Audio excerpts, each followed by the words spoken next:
문장 하나를 보면서 5가지 구성 요소를 분류하고 품사 단위로 볼 때보다 훨씬 더 쉽고 또 문장 구조를 정확하게 보면서 기차도 같이 그려보았습니다. 이렇게 하니까 정말 읽기가 너무 쉽고요. 그리고 의미도 정확하게 오는 것 같아요. 네, 저희가 영어를 말하고 쓸 때도 이 방법을 적용할 수 있을까요? 네. 그땐 어떻게 해야 될까요? 우리가 이제 이렇게 볼 수 있어요. 예를 들면 A에서 B라는 과정이 되었으면 B에서 다시 A라는 과정으로 되어야만 그것이 제대로 된 것이라고 볼 수 있겠죠. A에서 B는 되는데 B는 A가 안 된다. 그러면은 이거는 분명히 어디 논리적으로 모순이 있는 겁니다. 그죠? 네. 우리가 읽기라고 하는 것은 읽기와 듣기 같은 경우에는 이게 정보를 입력하는 방식이에요. 네. 그리고 말하기와 쓰기라고 하는 것은 언어를 출력하는 방식이죠. 네. 그러면은 입력이 제대로 됐으면 출력이 제대로 돼야 됩니다. 네. 예, 물론 그 안의 과정에서는 강화하는 작용과 자동성이라는 과정과 여러 가지 어떤 학습 과정에 대한 물론 meaningful learning이라고 하는 유의미적 학습 과정이라는 것이 갈 거냐 아니면 rote learning으로 갈 거냐 바글바글 외워서 갈 거냐 물론 그런 것들도 고려되어져야 되겠지만 가장 중요한 거는 뭐냐면 제대로 읽었으면은 제대로 쓸 수 있고 말할 수 있어야 된다라는 겁니다. 네. 그러면은 제대로 지금 읽었다 그러면은 이러한 동일한 인식 흐름과 코드를 기준으로 했을 때 이런 인식 코드를 기준으로 했을 때 말할 적에도 되냐라는 거죠. 네. 그렇게 돼야 된다는 겁니다. 예. 그리고 그렇게 순서적으로 돼야 되는 것이 맞겠죠. 네. 그러면 지난 시간에 봤던 예문을 가지고 다시 한번 이야기를 한번 해보도록 하겠습니다. 네. 나는 내가 그 서랍을 열었을 때 고리가 달린 그 책을 못 봤습니다. 이렇게 말할 수 있겠죠. 네. 나는 내가 그 서랍을 열었을 때 고리가 달린 그 책을 못 봤습니다. 네. 한국어로는 그렇게 충분히 말하죠. 이해되시죠? 네. 예, 그러면 이걸 영어 순으로 한번 놔봐야 되겠죠. 네. 이것이 만약에 영어 순이 잡혀져 있지 않게 되면 이제 머릿속에는 난리가 납니다. 주어 먼저 잡아놔야 되겠죠. 그 다음에 어떻게 할까 뱅뱅뱅뱅뱅뱅 맴돕니다. 대화할 적에 시간 타이밍을 놓쳐버리게 되면은 그 시간에 대한 적절성을 놓치게 되면은 외국인은 저 멀리 가버린 상태가 돼버리겠죠. 네. 또는 대화가 깨져버리거나, 예. 그지요?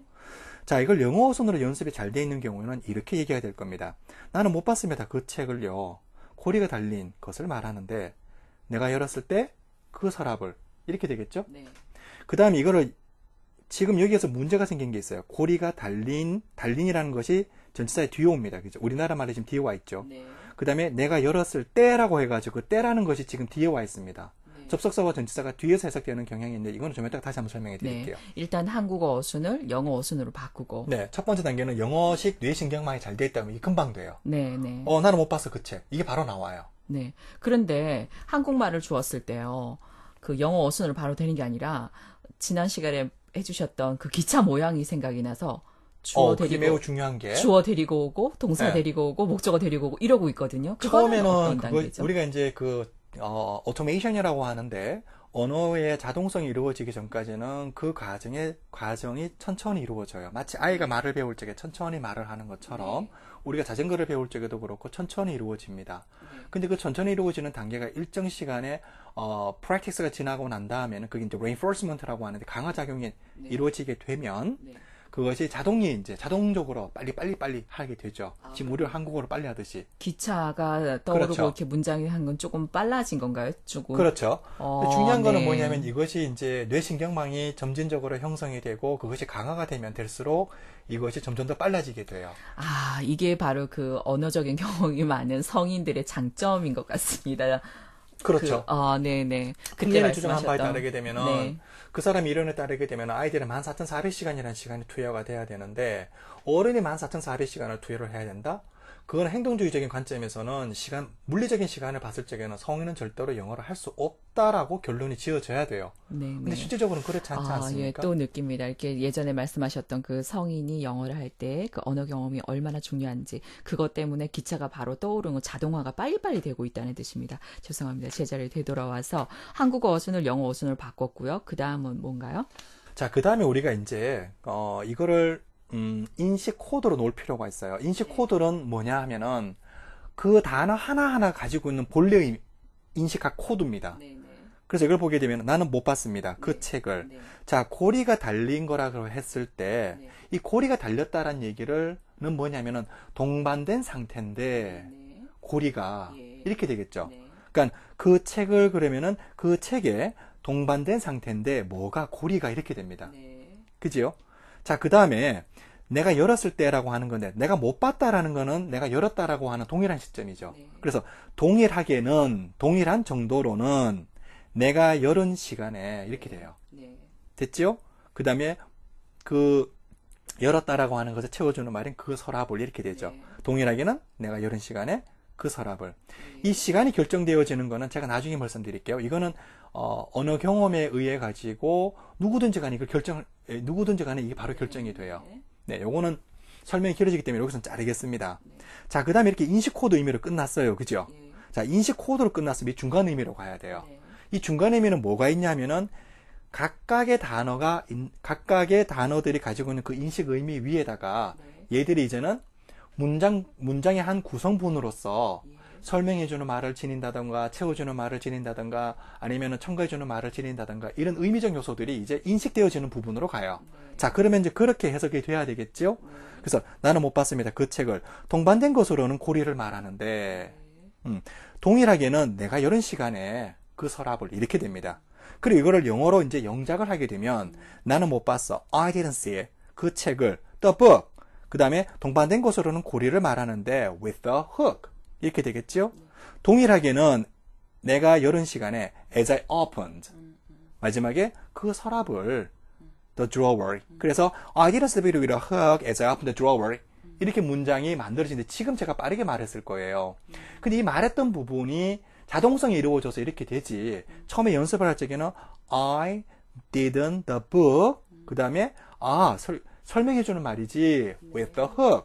이렇게 되죠. 그 다음에는 첨가해주는 정보가 오면 돼. 그냥. 그래서 as I opened the drawer. 네. 이 첨가해주는 말이 이동 가능하다 그랬죠. 네. 그래서 앞으로 보내도 돼요. 네. As I opened the drawer, I didn't see the book with the hook. 이렇게 얘기를 할 수 있어요. 네. 네. 물론 이거를 앞에 놓고 뒤에 놓고 중간에 놓는 거는 네. 여러 가지 어떤 변인 요소들에 의해서 결정이 되어지는데 네. 지금은 여기서 그걸 다룰 부분은 아니기 때문에 여기까지만 말씀을 드릴게요. 그래서 네. 우리가 원어민의 인식 코드와 네. 그 다음에 그 인식 코드에서 중간 의미로 넘어갈 때 이 중간 의미라고 하는 것은 이것이 채워주는 말인지 아니면 설명해주는 말인지 주어 동사를 의미관계 맺어주는 말 다 빼고 나면은 남는 거는 뭐냐면은 채워주는 말, 설명해주는 말, 그 다음에 첨가해주는 말이에요. 그래서 동사에 의해서 바로 결정되는 게 채워주는 말이고 채워주는 말이 끝나고 나면 설명해주는 말과 첨가해주는 말 꼴랑 2개만 남죠. 얼마나 단순해졌습니까? 그죠? 네.